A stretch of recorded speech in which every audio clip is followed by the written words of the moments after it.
দাও গো মেহেরবান আমায়, দাও গো মেহেরবান।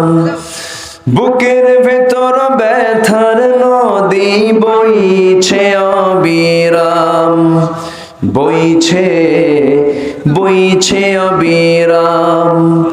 ধৈর্য ধারণ করার শক্তি দাও গো মেহেরবান আমায়, দাও গো মেহেরবান। ধৈর্য ধারণ করার শক্তি দাও গো মেহেরবান আমায়, দাও গো মেহেরবান। বুকের ভেতর ব্যথার নদী বইছে অবিরাম, বইছে বইছে অবিরাম। ফাগুন কেড়ে নেয়া চৈত্র আষাঢ় করে দাও, ফাগুন কেড়ে নেয়া চৈত্র আষাঢ় করে দাও। ধৈর্য ধারণ করার শক্তি দাও গো মেহেরবান আমায়, দাও গো মেহেরবান। আধার আমার আলো দিয়ে কানায় কানায় দাও ভরিয়ে, অন্তর জোরে দাও গো প্রভু ভোরের পাখির গান। বুকের ভেতর ব্যথার নদী বইছে অবিরাম, বইছে বইছে অবিরাম। ধৈর্য ধারণ করার শক্তি দাও গো মেহেরবান আমায়, দাও গো মেহেরবান। আল্লাহ কবুল করুন, জোরে বলি আমিন। নবী যেরকম করে একদিন বয়ান করছিলেন, বয়ানের মাঝে হঠাৎ করে বলেন, সাহাবীরা আমি কি তোমাদেরকে একটা ইতিহাসের কথা বলবো? সাহাবীরা বলেন, ইয়া রাসূলুল্লাহ আপনি বলুন, ইতিহাসটাকে আপনি বলুন। আমার রাসূল সুন্দর করে সবাইকে সামনে নিয়ে বসলেন। দেখো, বনি ইসরাইল যুগে তিনজন আল্লাহর বান্দা ছিল, তারা ইয়াং ছিল, যুবক। এই তিন ইয়াং যুবক তারা একসাথে এটা সফরে বের হলো। তো সফরে বের হওয়া মাত্র প্রচন্ড ঝড় উঠলো, এমন ঝড়, বাতাস এমন জোরে বাতাস বইতে লাগলো, বালুর ঝড় শুরু হয়ে গেল। এটাকে নিয়ন্ত্রণ করতে না পেরে তারা সামনে আর দাঁড়াতে পারলো না। তারা একটা গিয়ে পাহাড়ি গর্তের মধ্যে গিয়ে আশ্রয় নিল। এই বর্ণনা করতেছেন মুহাম্মদ সাল্লাল্লাহু আলাইহি ওয়াসাল্লাম। গর্তের মধ্যে গিয়ে তারা আশ্রয় নিল। প্রচন্ড ঝড় এবং এবার বৃষ্টি শুরু হয়ে গেছে। এই প্রচন্ড ঝড় এবং বৃষ্টির মাঝে ওই গর্তের ভিতরে তিনটা যুবক যখন আশ্রয় নিয়েছে, আল্লাহর কি ফায়সালা, পাহাড়ি ঢলের কারণে উপর থেকে একটা বড় ওজনের পাথর এসে ওই গর্তের মুখে যখন লেগে গেল। ওই গর্তের মুখে, পাহাড়ের গর্তের মুখে যখন বড় ওজনের পাথরটা যখন লেগে গেছে, আর নড়াচড়া হচ্ছে না, মুখটা বন্ধ হয়ে গেছে। এই তিনজন যুবকের বিশাল টেনশন সৃষ্টি হলো। তারা ভাবলো মনে মনে, মনে হয় মৃত্যু ছাড়া আমাদের আর আজকে এখান থেকে পার হওয়ার কোনো সুযোগ নাই। চোখের পানি ফেলে ফেলে কান্দে। আমার রাসূল বর্ণনা করছেন, সাহাবীরা শোনো, ওই তিন যুবক সেই সময় ওই গর্তের মধ্যে তিনজন তিন দিকে, তারা তিন দিক হয়ে চোখের পানি ফেলতে ফেলতে আল্লাহর কাছে তারা রোনাজারি করতেছে। এক যুবক দোয়া করে, আল্লাহ জীবনে তেমন কোনো ভালো আমল করি নাই, তবে একটা আমলের কথা আল্লাহ তোমাকে শোনাতে চাই। তুমি তো জানো, কোন এক রাতের আধারে আমি আমার চাচাতো বোনের ঘরের মধ্যে ঢুকলাম। আগের পূর্ব পরিকল্পনা অনুযায়ী আমি তার সঙ্গে জেনার কাজে লিপ্ত হব। ঘরের মধ্যে ঢুকেছি, আমি আমার চাচাতো বোনের দেহের উপরেও গিয়ে বসে পড়েছি, জেনার কাজে লিপ্ত হয়ে যাব। সেই সময় আমার সেই বোনটা আমাকে লক্ষ্য করে বলল, ভাই রে, জেনা তো করতে যাচ্ছি আমরা, কিন্তু তুমি কি জানো আমরা শুধু এই ঘরের মধ্যে দুজন নই, আরেকজন সাক্ষী আছেন, তিনি আমার আল্লাহ। সঙ্গে সঙ্গে ও আল্লাহ, আমার ওই বোনের কথা শুনে আমি চোখের পানি ছেড়ে দিয়েছি। তোমার ভয়ে আমি জেনার কাজে লিপ্ত হই নাই। তোমার যদি কাছে আমার এই ভাঙ্গাচোরে ইবাদত, যদি ভাঙ্গাচোরে আমলটা যদি কবুল হয়ে যায়, এই বিপদ থেকে আল্লাহ তুমি আমাদের উদ্ধার করো। এই দোয়া করার সঙ্গে সঙ্গে পাহাড়ের গর্তের মুখ থেকে পাথরটা একটু সরে গেছে। সুবহানাল্লাহ বলবেন না? জোরে কেন সুবহানাল্লাহ। আরেকজন যুবক দোয়া করে, আল্লাহ জীবনে তেমন কোন আমল করতে পারি নাই, তবে আমার কাছে একজন শ্রমিক কাজ করতে এসেছিল, সেই শ্রমিকের পাওনা সন্ধ্যার সময় আমি দিয়ে দেব, কিন্তু শ্রমিকটা আমার কাছে আসে নাই। সে জরুরি কাজে চলে যায়, কিন্তু শ্রমিকের সেই পাওনা টাকাটা আমি আমার কাছে রেখে দেই নাই। ওই টাকা দিয়ে একটা ছাগল কিনেছিলাম, সে ছাগল থেকে ছাগলের বাচ্চা হলো, ছাগল পাল হয়ে গেল। বহুদিন পর যখন সে আমার কাছে আসলো, আমি তাকে টাকাটা না দিয়া ছাগল পালটা দিয়েছিলাম। আল্লাহ তোমার কাছে যদি আমার এই আমানতদারিতে তোমার কাছে পছন্দ হয়ে যায়, মেহেরবানি করে এই বিপদ থেকে বাঁচায়া দাও। পাহাড়ের গর্তের মুখ থেকে আরেকটু পাথরটা সরে গেল, আরেকটু রয়ে গেছে পাথরটা। তৃতীয় যুবক দোয়া করে, আল্লাহ জীবনে তেমন কোন আমল করতে পারি নাই, তবে আল্লাহ সেই রাতের কথা আমি তোমাকে বলতে চাই যে রাত, গভীর রাত, রাত 2টার দিকে বাসায় ফিরলাম। ফিরে দেখি আমার স্ত্রী আমার জন্য গরম দুধ রেখে দিয়েছে। গরম দুধ চাঁতের মধ্যে নিয়ে যখন পান করব, আমি সন্তানটা চাইলো, সন্তানকে খাওয়ালাম না, নিজেও খেলাম না। মার কথা মনে হয়ে গেল, মা বৃদ্ধা মানুষ। মার দরজার কাছে গিয়ে দেখি মা ঘুমন্ত অবস্থা। ডাক দিলাম না, মার পাশে গিয়ে দাঁড়ালাম, গ্লাসটা হাতের মধ্যে নিয়ে আমি দাঁড়ায়া থাকলাম। মা ঘুম থেকে জাগা পাওয়া পর্যন্ত আমি দাঁড়ায়া থাকলাম। মা যখন ঘুম থেকে জাগা পেলেন, আমি মা কি গ্লাস ভর্তি দুধটা দিয়ে আমি বললাম, মা দুধ ভর্তি গ্লাসটা নিয়ে বললাম, মা তোমার জন্য এই গ্লাস আমি নিয়ে তোমার সামনে দাঁড়ায় আছি, তুমি কখন ঘুম থেকে উঠবা, আমি তোমাকে নিজ হাতে খাওয়ায় দেব। সঙ্গে সঙ্গে আমি ওই যুবকটা নিজ হাতে নিজের মাকে দুধ খাওয়ায় দিয়া মাকে বলতেছে, মা নিজেও খাই নাই, নিজের সন্তানকে খাওয়াই নাই। এত সুন্দর করে মাকে সন্তুষ্ট করার পর সেই স্মৃতিচারণ করতেন, আল্লাহকে বলছেন, আল্লাহ ওই রাত্রে আমি নিজেও খেতে পারতাম, সন্তানকে খাওয়াতে পারতাম, কিন্তু আমি আমার মার জন্য সর্বোচ্চ সম্মানটুকু, তার সেবাটুকু করার চেষ্টা করেছি। তোমার কাছে যদি এটা পছন্দ হয়, সেই পছন্দের আমল যদি তোমার কাছে মনে হয়, এই বড় বিপদ থেকে তুমি আল্লাহ আমাদের কাজকে উদ্ধার করো। সঙ্গে সঙ্গে টোটাল পাথরটা সেই গর্তের মুখ থেকে সরে গেছে। 3জন যুবক এই পাহাড়িয়া গর্ত থেকে তারা নাজাত পেয়ে গেছে। সুবহানাল্লাহ। আমার নবীজি এই ইতিহাসটা বয়ান করলেন। এই ইতিহাসটা বয়ানের মধ্য দিয়া আল্লাহ তাআলা এর বয়ানের মধ্যে দিয়ে কয়টা শিক্ষা দিলেন বলেন? 3টা শিক্ষা দিয়ে দিয়েছেন রাসূল। 3টা শিক্ষা বুঝাইয়া দিলেন। নাম্বার 1 আমানতদারিতা, নাম্বার 2 হলো চরিত্রকে ঠিক রাখা, জিনার কাজে নিজেকে না জড়ানো। নাম্বার 3 হলো পিতামাতার সঙ্গে সুন্দর আচরণ করা। এই জাতীয় চরিত্র যদি আজকে প্রত্যেকটা মানুষের বান্দার মধ্যে যদি থেকে যায়, জান্নাত পাওয়ার জন্য, নাজাত পাওয়ার জন্য বেশি আমল লাগে না, এই অল্প আমল নিয়ে বান্দা জান্নাতে চলে যাবে। যদি বলি সুবহানাল্লাহ।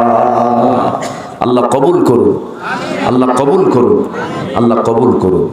এবং নাজাত পেতে হলে একজন ব্যক্তিকে লাগবে, যিনি হচ্ছেন শুধু ব্যক্তি নন, তিনি হচ্ছেন মুহাম্মদুর রাসূলুল্লাহ। মুহাম্মদুর রাসূলুল্লাহ। তিনি শুয়ে আছেন কোথায় বলেন? শুয়ে আছেন কোথায়? সবার কি যাওয়ার শখ হয়? সবাই যাবেন না? এখন কি যাওয়া কি কঠিন? আমার কাছে তো মনে হয় না। কেন কঠিন না বলবো আমি, দেখেন, আমি এই জন্য সহজ বলতে চাই, যদি কেউ আগামীকালকে মদিনায় যেতে চায়, যেতে পারবে। এত সহজ হয়ে গেছে ওমরা ভিসা, এই ভিজিট ভিসা খুব ইজি করে দিয়েছে সৌদি গভর্নমেন্ট, আপনি যেতে পারবেন। কিন্তু প্রচন্ড আকাঙ্ক্ষা যদি আপনার থাকে, আপনি যেতে পারবেন। হাজার হাজার কোটি টাকার মালিক সিডনি ঘুরে আসে, স্ট্যাচু অফ লিবার্টি দেখে আসে, আমেরিকা দেখে আসে, ইউরোপ দেখে আসে, মদিনায় যাওয়া হয় না। আছে না নাই বলেন তো? আমি 2017 সালে আমি বাইতুল হারামের সামনে, কাবার সামনে আমি দাঁড়ানো, ঝিনাইদা জেলার আমার এক ভক্ত দৌড় মেরে এসে আমাকে জড়ায় ধরলেন। হুজুর, আমি আপনার বয়ান শুনি,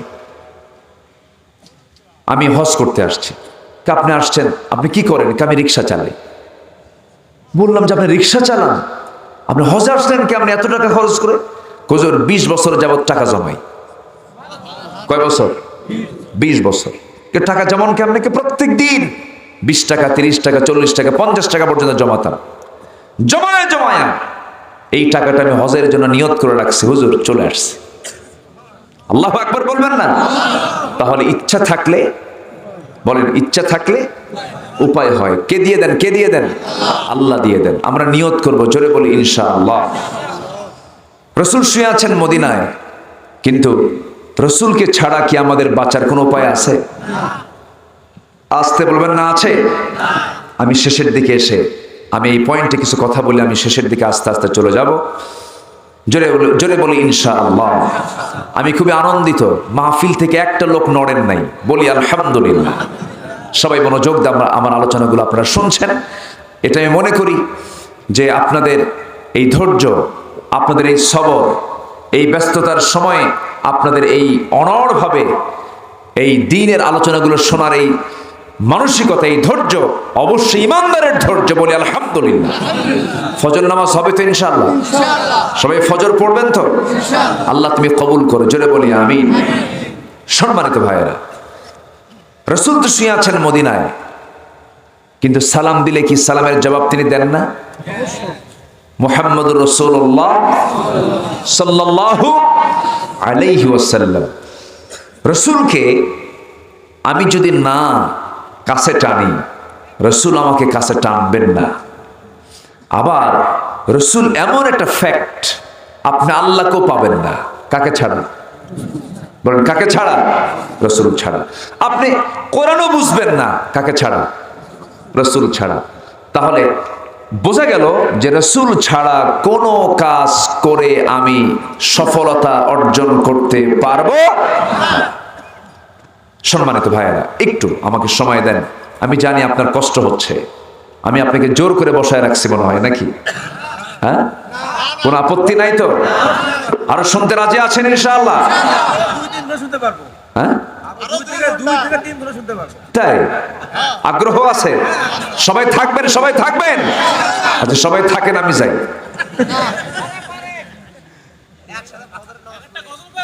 মাশাআল্লাহ, জি বলবো বলবো, জোরে বলি ইনশাআল্লাহ। আমরা কোন নবীর উম্মত? শেষ নবীর নাম কি বলেন?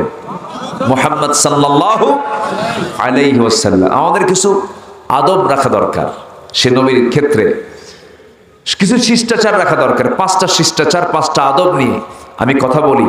আমি শেষের দিকে আস্তে আস্তে যাব। এই দিকে আমি 3টা শেষ করেছি, 3টা আদেশ, আদর, ইহসান, এবং সাথে আরেকটা আমি ফিনিশিং দেইনি, ওয়াইতা ইদিল কুরবা, নিকটতম আত্মীয় স্বজনদের দিকে খেয়াল রাখো। এই যে আজকে ঈদের দিন, খালার বাড়িতে খালার খবর নাই, ফুবুর কোনো খবর নাই। কি খালার খবর কিন্তু ঠিকই নাই, কিন্তু খালা বড় না ফুফু বড়? ও খালা ছোট। খালাও বড়, খালা হলো মার দিকের, আর ফুফু হলো বাবার দিকের। মার দিকের আত্মীয় স্বজনের কোনো ঘাটতি নাই, কিন্তু বাবার দিকের আত্মীয় স্বজনে কিছু ঘাটতি আসতে কয়, আরো জোরে কন। ফুফুর খবর, ফুফুটা খুব মানে অবহেলার পাত্র হয়ে গেছে, ফুফুর খবর নেয় না, উচিত না। আমরা খবরগুলো রাখবো। নিজের ভাইয়ের কোনো খবর নাই, নিজের বোনের খবর নাই, ধর্ম ভাই ধর্ম বোন বানায়, আছে না নাই? এটা হালাল না হারাম? ধর্ম বোন বানাইছেন, দেখা করা জায়েজ আছে? জায়েজ নাই, দেখা করে বোন, ধর্মের বোন। এটা ধর্ম, এটা শয়তান, শয়তান এগুলো, এগুলো কি বলেন? শয়তান। দেখা করা জায়েজ নাই। ও এই তো যে কইছে, বোন থেকে কি হয়? এমন বোন, বোন থেকে কি হয়? মানে নবাদ দিয়া হর্ষও লাগায়। হ্যাঁ, নবাদ কি লাগায়? হর্ষও লাগায়। আমাকে একজন বলছিল সব কিছু ধর্ম ধর্ম বোন বানান যায়, অনেক কিছু বানান যায়, ধর্ম বউ বানান যায় না। ও একজন প্রশ্ন করছে না, মানে ধর্ম সবকিছু বানান যায়, ধর্মের বউ বানান যায় কিনা? হ্যাঁ, ওরে মহাস্থানের মাজারে নিয়ে যান একটু, ওখানে কিছু গাঁজাখোর আছে, ওরা ফতুয়া দিয়ে দিবে না? হ্যাঁ, খুব সুন্দর আপনারা, আলহামদুলিল্লাহ। হ্যাঁ, শয়তান এগুলো, এগুলো ইবলিসের পাঠশালা। এলে কিসের পাঠশালা বলেন? আমার নবীজি দরজার সামনে দাঁড়ায় আছেন, এক অন্ধ সাহাবী আসতেছে, পিছনে আম্মা জান আয়েশা দাঁড়ানো। রাসূল বলেন, আয়েশা ভিতরে যাও। মুস্কি হাসি মেরে বলে, ইয়া রাসূলুল্লাহ, আপনি যার জন্য ভিতরে যেতে বলতেছেন ও তো কানা, অন্ধ সাহাবী। আমার নবীজির চোখ লাল হয়ে গেছে আর বললেন, আয়েশা তোর চোখ কি অন্ধ? ভিতরে যাও।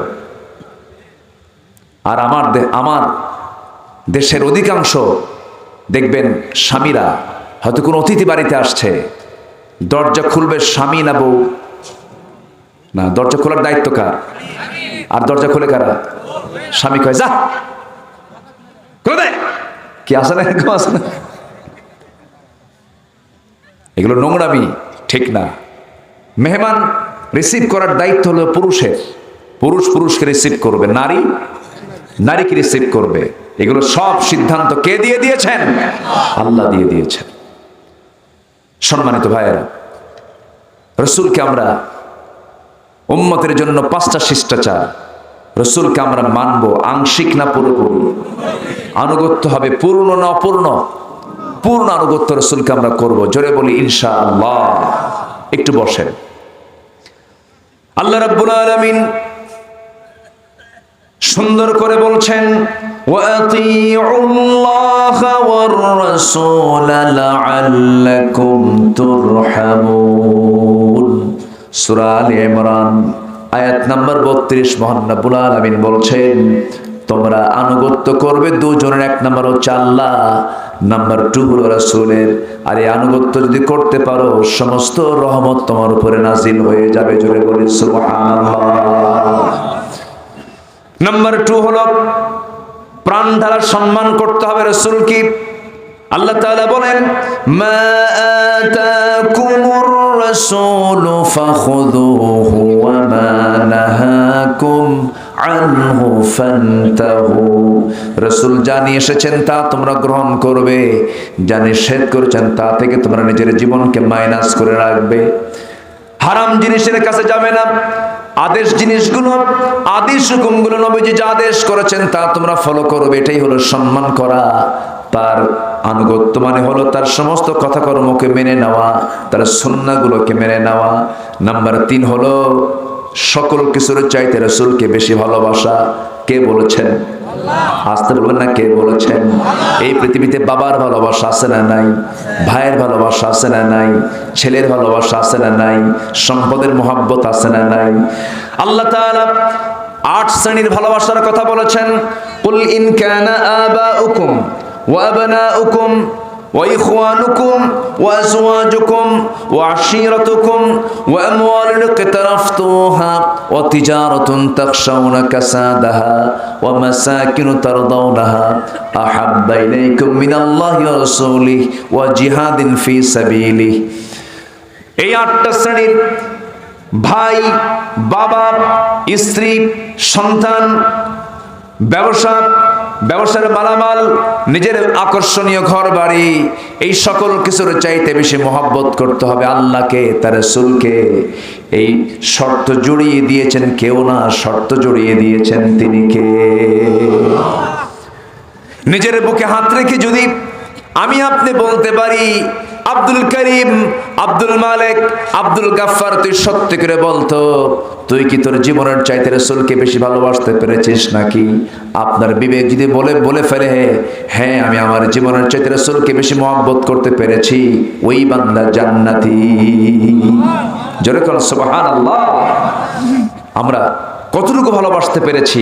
আমরা নিজের নফসকে আমরা যদি প্রশ্ন করি, নিজকে যদি প্রশ্ন করি, আমার ইমানের চেকআপ আমি নিজেই করে ফেললাম। আমি নিজেই বুঝতে পারলাম যে আমার ইমানের দৌড়টা কতদূর, আমি ইমানটা কতদূর পর্যন্ত আনতে পেরেছি। সাহাবে কেরামদের দাম, সাহাবে কেরামদের মর্যাদা এত বেশি হওয়ার 1 নম্বর যে কারণ আমার কাছে, আমার গবেষণা এসেছে, সেটা হচ্ছে প্রত্যেক সাহাবী যারা 1 সেকেন্ড রাসূলকে দেখেছেন, সব সাহাবী রাসূলকে তাদের জীবনের চাইতে বেশি ভালোবেসেছেন। জোরে বলি আল্লাহু আকবার। জীবনের চাইতে বেশি ভালোবেসেছেন। এক সাহাবীর কথা মনে হলো আমার। সেই সাহাবী রাসূলকে একদিন দেখতে পেলেন ক্ষুধার্ত অবস্থায়।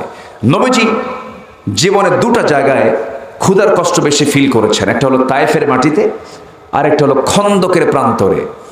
বদর, উহুদ, এরপরে কি খন্দক, খন্দকের যুদ্ধ।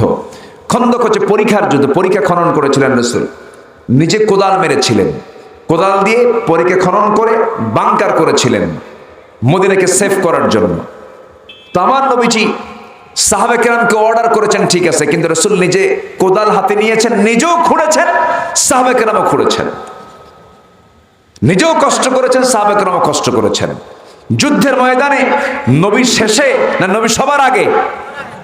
আর আজকের নেতাদের বৈশিষ্ট্য কি জানেন? যত রক্ত লাগে দেব, প্রয়োজনে লোক পাঠাবো, আমি যাব না। আসেন না, অনলাইনে যুদ্ধ, অনলাইনে কি লাইনে? অনলাইনে। প্রিয় দেশবাসী, অনলাইনে এসে কয় মাঠে নাই, ময়দানে নাই, এই নেতৃত্বের 4 পয়সা দাম নাই, ঠিক কিনা? আমার নবীজি ময়দান থেকে কথা বলেছেন। খন্দকের পরীক্ষা খননের সময় আমার নবীজির কোদাল মারার সময় একটানা 4 দিন তিনি খাবার তো দূরের কথা, পানি পর্যন্ত পান নাই, খাবারই নাই। এই নবীজির এই 4টা দিন যখন চলে গেল, কেউ টের পায় নাই রাসূল ক্ষুধার্ত অবস্থা। এক সাহাবী রাসূলকে খুব মহব্বত করতেন, কাছাকাছি গিয়ে দেখেন রাসূল ক্ষুধার যন্ত্রণা সহ্য করতে না পেরে পেটে পাথর বেঁধেছেন। তো পেটে পাথর বেঁধেছেন, কেউ টের পায় নাই। আস্তে করে রাসূলের কানে কানে গিয়ে বলছেন, হুজুর আপনার পেটে তো পাথর, আমি দেখে ফেলছি। রাসূল বললেন, জাবের এই কথা তুমি কাউকে বলতে যেও না, আমার সাহাবীরা কাঁদতে কাঁদতে অস্থির হয়ে যাবে, কাউকে বলো না। সাইয়েদনা জাবের বলছেন, হুজুর তাহলে আমি একটা অনুমতি নেই কি, আপনি কি আমার বাড়িতে যাবেন? কেন? আপনাকে আজকে একটু খাওয়াবো আমি। কি খাওয়াবা বলো? হুজুর আমি তো গরিব মানুষ, আমার বাড়িতে ছোট্ট একটা ছাগল আছে, 5 থেকে 6 কেজি ওজন হবে, আমি একটু রান্না বান্না করে আমার বউকে প্রস্তুত করতে বলি, আপনি যাবেন তো? কে ঠিক আছে যাবেন, তুমি যাও বাড়িতে গিয়ে প্রস্তুত করো। চলে আসছেন বাড়িতে, বউটাকে সামনে রেখে বলতেছে, আমার স্ত্রী আমরা গরিব মানুষ, তেমন কিছু নাই, রাসূল তো ক্ষুধার্ত, আমার বাড়িতে দাওয়াতের জন্য তিনি আমাকে অনুমতি দিয়েছেন, আমার বাড়িতে তাশরীফ আনবেন, ছাগলটা জবাই করলাম, সুন্দর করে রান্না বান্না করো, জীবনের শ্রেষ্ঠ দিন হবে আজকে, আমার জীবনের শ্রেষ্ঠ দিন হবে, আমার বাড়িতে রাসূল তাশরীফ আনবেন। সবকিছু আয়োজন সম্পন্ন করে যখন তিনি বইয়ের কাছ থেকে যখন ফিরে আসবেন, স্ত্রী তার স্বামীকে ডাক দিয়ে বলছে, আমার স্ত্রী, আমার স্বামী এদিকে আসেন। ছোট্ট ছাগল, বেশি লোককে দাওয়াত দিলে পরে রাসূলকে খাওয়াতে পারবো না, রাসূলকে কানে কানে বলে আস্তে করে রাসূলকে সবার কাছ থেকে নিয়ে আসবেন, মাছ থেকে নিয়ে আসবেন। আচ্ছা ঠিক আছে। সাহাবী জাবের করলেন কি, নবীর কাছে চলে গেলেন, নবীর কাছে গিয়া পাশে বসে কানে কানে বলছে, হুজুর রান্না বান্না শেষ হয়েছে, চলেন আমরা যাই এখন। আমার নবীজি শোনা মাত্রই আস্তে করে সবার সামনে দাঁড়িয়ে গেলেন, 600 সাহাবীর সামনে দাঁড়িয়ে গিয়ে বলছেন, সাহাবীরা শোনো, তোমার কি জানো জাবের আমাকে দাওয়াত দিয়েছে তার বাড়িতে, আর আমি রাসূল তোমাদের সবাইকে দাওয়াত দিলাম, চলো আমরা জাবেরের বাড়িতে যাই। এই কথা শোনা মাত্রই যিনি দাওয়াত দাতা তার তো ধরফর শুরু হয়ে গেছে। 5 কেজি ছাগল, 600 সাহাবী, বলেন কি হতে পারে? বিশাল চিন্তা, বিশাল টেনশন শুরু হয়ে গেল। রাসূল বলছেন, জাবের তোমার চেহারা এরকম হলো কেন? হুজুর কাম তো সারা আমার, আমি কেমনে কি করি, আমি কেমনে কাভার করব, আমি তো বড় বিপদে পড়ে গেলাম। আমার রাসূল মুস্কি হাসি মেরে বলছে, জাবের আমি কি সেই নেতা আমার কর্মী না খেয়ে থাকবে আমি একা গিয়ে খাবো? অসম্ভব, আমি সেই নেতা নই, আমিও খাবো না, আমার কর্মী খাবে না, আমি খাবো, আমার কর্মীও খাবে। আল্লাহু আকবার বলেন। এখনকার নেতাগুলো আগে খায় না আগে খাওয়ায়, আগে খায় না খাওয়ায়, শুধু কি খায় না পাচার করে? হ্যাঁ পাচার করে। যারা পাচার করে ওদেরও পাচার করা দরকার। তোরা থাক, তোরা যা, তোরাও যা।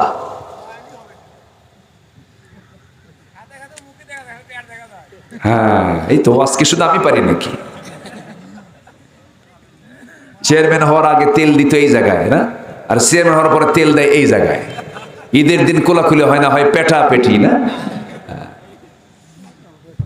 সম্মানিত ভাইয়েরা, আমার নবীজি বললেন, জাবের কি চিন্তা করো, হুজুর চিন্তা তো করবোই, আমি তো সাহেবের দাওয়াত, সাহেবুদ দাওয়া, আমি তো দাওয়াত দাতা, এতগুলো সাহাবী নিয়ে আমি কেমনে মেহমানদারি করব?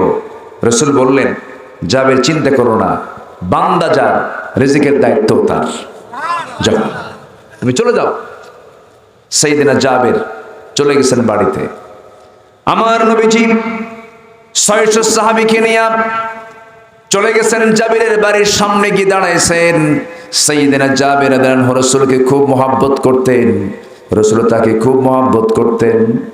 একদিন মদিনার বাহির থেকে সব সাহাবীরা উটের পিঠে চড়ে চড়ে আসতেছে, নবীজি উটের পিঠে চড়ে চড়ে আসতেছেন, জাবির রাদিয়াল্লাহু আনহু উটের পিঠে চড়ে চড়ে আসতেছেন। কিন্তু জাবির যে উটের পিঠে চড়েছেন সে উটটা হলো বুড়া উট। কি উট? বুড়া উট।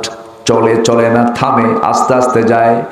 সাইয়েদনা জাবির বলছে, হুজুর আপনি আমাকে দারুণ ভালোবাসেন, দেখেন না আমার উটটা দেখেন চলে না, একটু দোয়া করে দেন।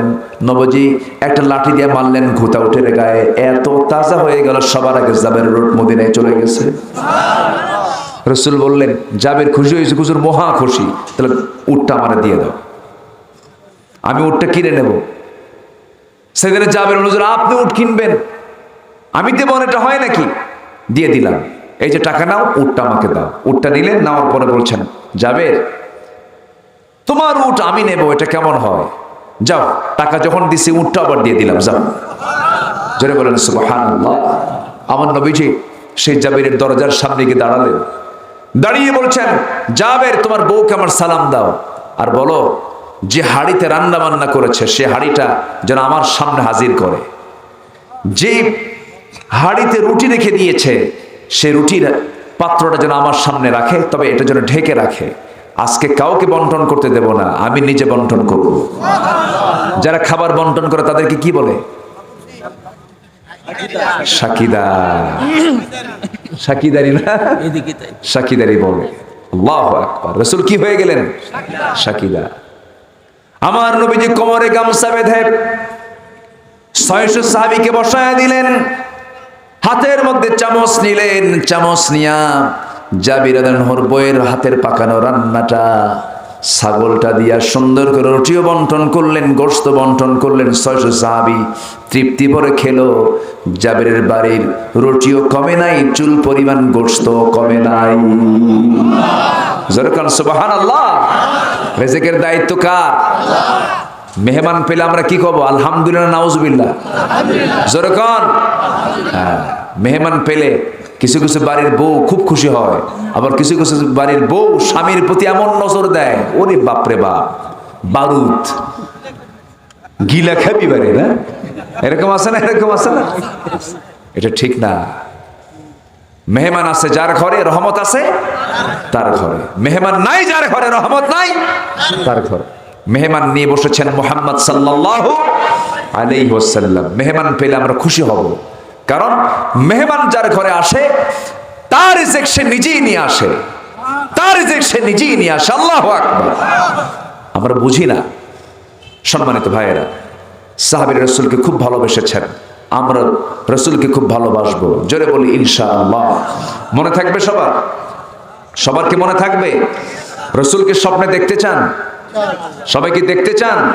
রাসূলকে স্বপ্নে দেখতে চাইতে হলে একটা আমল আমরা বেশি করে করব, সেটা হলো রাসূলের কোনো সুন্নতকে বাদ দেব না, আর একটা দোয়া সর্বক্ষণ পড়ব, আল্লাহুম্মা সাল্লি আলা মুহাম্মদ ওয়া আলা আলি মুহাম্মদ। এই দরুদ ইব্রাহিমটা যার মুখে যত বেশি থাকবে, ঘুমের পূর্বে এই দরুদটা পড়ে পড়ে যার ঘুমটা হবে রেগুলার, আল্লাহর কসম করে বলি রাসূলকে সে স্বপ্নে দেখবে।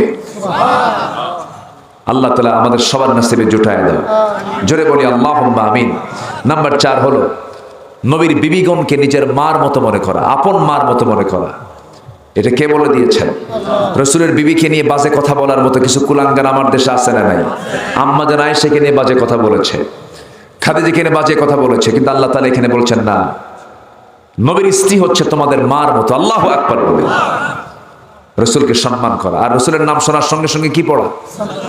সাল্লাল্লাহু আলাইহি ওয়াসাল্লাম। ইন্নাল্লাহা ওয়া মালাইকাতাহু ইউসাল্লুনা আলান নবী ইয়া আইয়ুহাল্লাযীনা আমানু সাল্লু আলাইহি ওয়া সাল্লিমু তাসলিমা।